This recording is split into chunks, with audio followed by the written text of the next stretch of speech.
Let's start the second chapter of First Flight, Nelson Mandela, Long Walk to Freedom.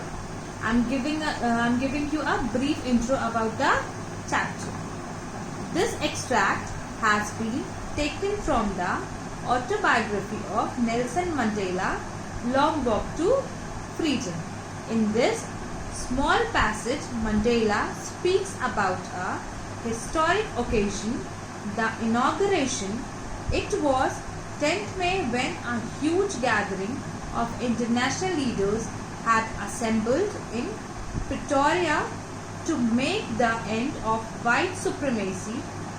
It was the pleasant installation of first democratic non-racial government of South Africa. Mr. De Klerk and Mr. Thabo Mbeki were sworn as second and first deputy presidents respectively. After that, Nelson Mandela pledged to obey the constitution. He dedicated himself to the well-being of his people. The swearing ceremony was followed by a spectacular show by jets, defense and police force. In the end, V-shaped Impala jets left a smoke trail of the black, red, green, blue and golden of the new South Africa flag. On this occasion, Mandela recalls how a system of racial domination was created against the dark-skinned people in their own land. He recalls it most inhumane system. He is glad to overturn the system he promised people in their own land. He calls it the most inhumane system. He is glad to overturn the system he promised for a system where the recognition would be given to the rights and freedom of all people regardless of the color of their skin. He remembers all the leaders who sacrificed their lives to end the era of oppression. He regrets that they are not alive to see what their sacrifice had achieved.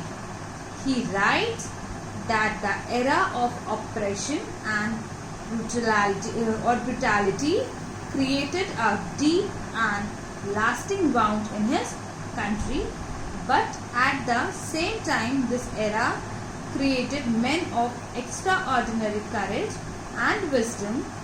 Such people are the greatest wealth of the country. He thanked those heroes who taught him that courage was not the absence of fear, but the triumph over it.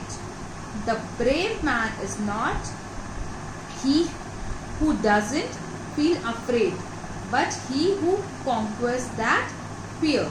No one is born to hate others. If we can learn to hate, we can learn to love also. This is what we should do. We should learn to love. Mandela talks about twin obligations: obligation to his family, to his parents, to his wife and children, and he has an obligation to his people, his community, his country. He emphasizes that in a civil society, each one of us should fulfill these two obligations. He regrets that during the era of oppression, no one is in South Africa could fulfill these obligations, but now he promises that each one of the citizens would get an environment where he would fulfill the twin obligations.